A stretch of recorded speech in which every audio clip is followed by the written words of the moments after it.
dhagaxa buurta dhufayska yeeshay habeen dhexdiisa hurda dhakoonin dhalan ragaanin wixii dhaqaaqalaagaashisa dhamma waleeyadu waa asalaamu calaykum waraxmatullaahi wabarakaatu daawadayaasheeda qiimaha qaalo meel kastaad caalamka ka joogtaan halkani waa shabakada wararka sayla 24 caawana waxaan idiin haynaa faallo gaar oo aan ku eegayno sanad guurada ciidanka biliska jamhuuriyadda somalilan iyo kalsoonida uu shacabku xilligan ku qabo ciidankii somalilan intii ka dambeysay mudaharaadadii somalilan hadheeyey ee ka dhashay murankii siyaasadda.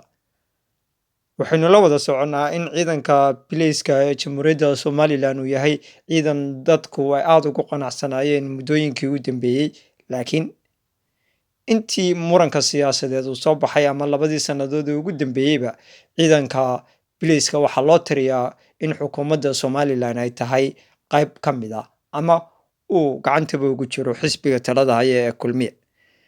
taliyaha biliska master dabagale oo aada loo soo dhaweeyey markii uu madaxweynaha jamhuuriyadda somalilan magacaabay, iminka wuxuu u eegyahay nin ka tirsan xisbiga talada haya ee kulmiye.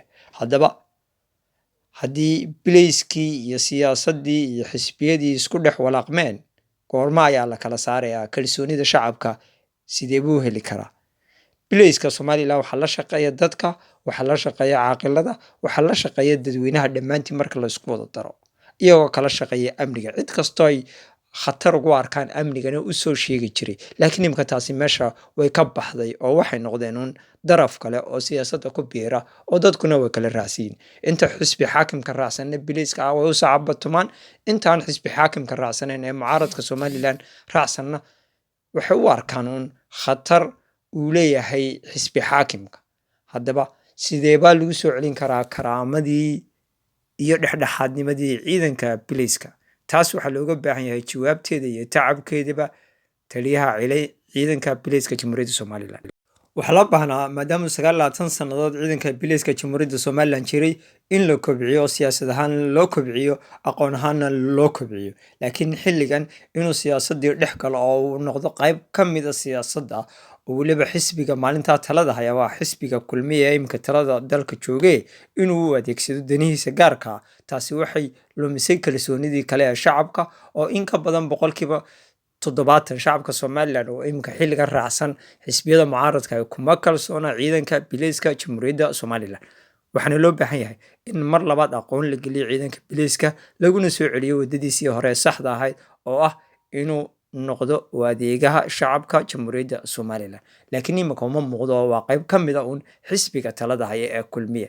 haddaba xisbiyada siyaasadda laftooda waxaa loo baahan yahay in la baro xisbigii maalintaa talada qabtaa inaanu noqonuun awood koobsi ama inuu awoodda cid kastoo u sahlaysaba inuu yidhaahdo sideebaad ku hantidaa. ciidanka biliska iyo ciidanka militariguba waxaa muhiima inay ka madax bannaanaadaan siyaasadda si loo helo ciidan ilaaliya dalka iyo dadkaba oo dadkuna ay ku qanacsan yihiin, kalsooni buuxdana ay ku qabaan. somalilan waxay u baahan tahay inay dooda ka furto sideebaa loo heli karaa ciidan sax ah oo bilaysa oo shacabku ay ku qanacsan yihiin. taliyaha biliskuna maaha inuu noqdo nin shaqaale ah oo madaxweynaha maalintaa jooga kolba uu soo magacaabo. waa anigoo ahaa cabdisaaq axmed jaamac idinka ka tegaya sidaa iyo nabadgelya. asalaamu calaykum waraxmatullaahi wabarakaatu. meel kasta ku sugantiin ciidanka somalilanna waxaan u rajaynaynaa barwaaqo, horumar iyo mar kasta joogaanba guul.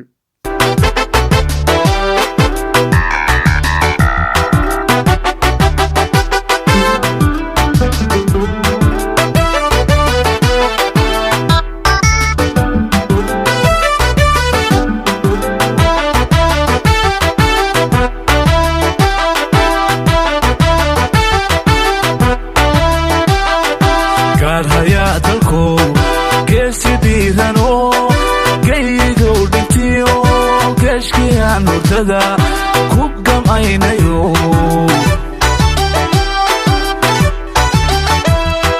gaarhayaa dalko geesi dhiirano gayigow dhintiyo geeshkiyaan hurdada ku gamaynayo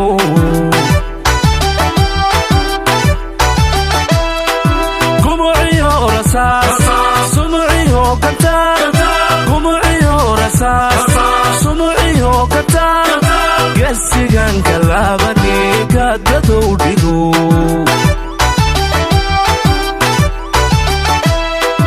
gumuciyo rasaas sumuciyo gantaar gumuciyo rasaas sumuciyo gantaar gesigan kalaabane ka dadowdhi